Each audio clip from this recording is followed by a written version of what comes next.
Outer ring road మృత్యు వారధిగా మారింది. ఆ రోడ్లో ప్రయాణించాలంటే భయపడాల్సిన పరిస్థితి కనిపిస్తోంది. ఔటర్ రింగ్ రోడ్ ప్రమాదాలకు ఎందుకు నిలయమవుతోంది? భరత్ రోడ్డు ప్రమాదానికి గురైన స్థలంలో అసలేం జరిగింది?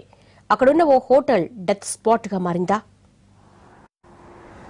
ఔటర్ రింగ్ రోడ్లో కొన్ని హాట్ స్పాట్స్ని అధికారులు గుర్తించారు.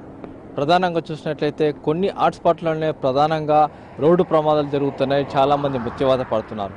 దీనికి సంబంధించి అధికారులు గుర్తించిన మేరకు నిన్న ఏదైతే భరత్ మృతి చెందిన జరిగిందో అదే ప్రాంతాన్ని ఒక కీలకమైన హాట్స్పాట్గా అధికారులు చెప్తున్నారు.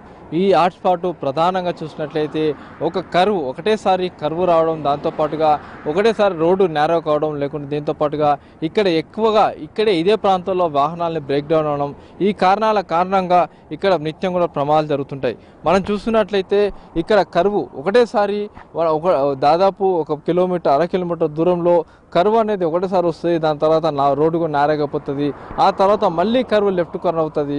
అయితే ఈ కర్వ్ ఒకటేసారి రావడంతో వాహనదారులు పూర్తిగా కన్ఫ్యూజ్ అయిపోయి ఎక్కడ బ్రేక్ చేయాలి, ఎక్కడ స్లో చేయాలనే కన్ఫ్యూజన్లో ఇక్కడ రోడ్డు ప్రమాదాలు ఎక్కువ జరుగుతుంటాయి అని చెప్పి అధికారులు గుర్తించారు. అయితే దీనికి సంబంధించి ఒక కీలకమైన హాట్స్పాట్గా పేర్కోవడం జరిగింది. అయితే దీని తర్వాత చూసినట్లయితే ఈ ప్రాంతంలోనే వాహనాలన్నీ కూడా ఎక్కువగా ప్రధానంగా బ్రేక్ డౌన్ అవుతుంటాయి. కారణాలు ఏంటి అనే ఇప్పటివరకు తెలియకపోయినప్పటికీ కూడా వాహనాలు ఈ రోడ్డు మీదకి ఇక్కడికి ఈ హాట్స్పాట్ వరకు వచ్చిన సందర్భంలోనే పూర్తిగా వాహనాలను బ్రేక్ డౌన్ అయిపోయి వాహనాలని కంపల్సరీగా లెఫ్ట్ సైడ్గా పార్కింగ్ చేస్తుంటారు. అయితే గతంలో ఏదైతే 2008లో ఈ ఔటర్ రింగ్ రోడ్ను ప్రారంభించినప్పటి నుంచి కూడా ఇప్పటివరకు దాదాపుగా ఇక్కడ ఇదే హాట్స్పాట్లో మొత్తం 12 మందికి పైగా చనిపోవడం జరిగింది.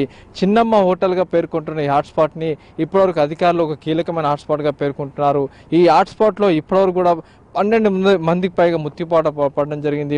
ఇది 2008లో ఈ హోటల్ ప్రాంతంలో ఏదైతే ఔటర్ రింగ్ రోడ్ ప్రారంభించిన ఈ హోటల్ ప్రాంతంలో ఒక్కసారిగా ఇటుకలతో వెళుతున్న లారీ బోల్తా పడడంతో 5 కార్మికులు సజీవ దహనం కావడం జరిగింది. ఈ చిన్నమ్మ హోటల్ ఇదే హోటల్ ఈ హోటల్కు ముందు భాగంలోనే ఇటుకలతో వెళుతున్న లారీ ఒక్కసారిగా కుప్పకూలి కింద పడడంతో 5 కార్మికులు పూర్తిగా మృత్యువాత పడ్డారు. అదే దాని తర్వాత ఈ సంఘటన జరిగిన కొద్ది రోజులకే సినీ నటు కోట శ్రీనివాసరావు కొడుకు ఇదే హోటల్ ప్రాంతంలో కూడా ఇక్కడే బైక్ స్కిడ్ అయిపోయి అతను అక్కడే అదుపు తప్పి అక్కడిక్కడ చనిపోవడం జరిగింది. ఆ తర్వాత సెంట్రల్ ఎక్సైజ్ కమిషనర్ పనిచేస్తున్న కుటుంబం కూడా కారులో వస్తుండగా ఇక్కడే ఒక భారీ ట్రక్కు ఏదైతే పక్కన నిలిచి ఉన్న భారీ ట్రక్ ఢీకొనడంతో మొత్తం 3 కూడా మృత్యుపాత పడడం జరిగింది. అదేవిధంగా మాజీ మంత్రి పిన్నమనేని వెంకటేశ్వరరావు కుటుంబ సభ్యులు వెళ్తున్న సందర్భంలో కూడా కారు డ్రైవరు అతని భార్య 3 కూడా ఇదే ప్రాంతంలో ఇక్కడే వాళ్ళు కూడా మృత్యుపాత పడ్డారు. అయితే ఈ ప్రాంతంలో ప్రధానంగా వాహనాలు ఎందుకు బ్రేక్ డౌన్ అవుతున్నాయి, దేని బ్రేక్ డౌన్ అవుతున్నాయి అన్న విషయాన్ని ఖచ్చితంగా అధికారులు చెప్పలేకపోతున్నప్పుడు కూడా ఎప్పటికప్పుడు ఇక్కడ వాహనాలు అనేది చిన్నమ్మ హోటల్ కేంద్రానికి వస్తున్న సమీపంలోనే వాహనాలు బ్రేక్ డౌన్ అవుతాయి. బ్రేక్ డౌన్ అయిన వాహనాలన్నీ కూడా పక్కనే రోడ్డుకి ఔటర్కి ఎమర్జెన్సీ లైన్లో నిలపడం జరుగుతుంది.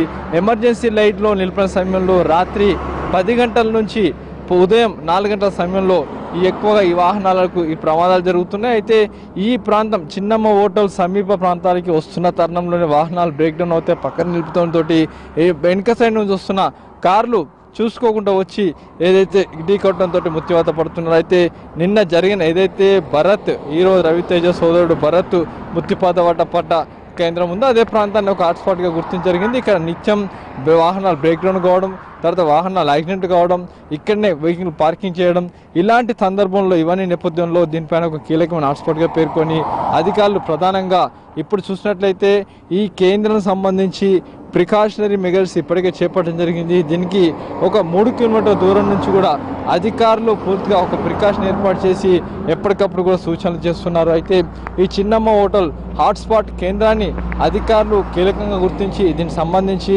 ఇప్పటికే ఎవరైతే ఎయిర్పోర్ట్ నుంచి ఇటు గచ్చిబౌలి వైపు వస్తున్న ప్రయాణికులు ఉంటారో వాళ్ళకి సంబంధించి ప్రికాషన్ విధంగా కొన్ని హాట్స్పాట్లు కావచ్చు, కొన్ని ఏర్పాటు కూడా చేస్తున్నట్లుగా అధికారులు చెప్తున్నారు. ఏదేమైనప్పుడు కూడా ఇప్పటివరకు 2008లో ఈ ఔటర్ రింగ్ రోడ్ ప్రారంభమైనప్పటి నుంచి చిన్నమ్మ హోటల్ సమీపంలోనే ఇప్పటివరకు 12 మంది పైగా మృత్యువాత పడ్డారు.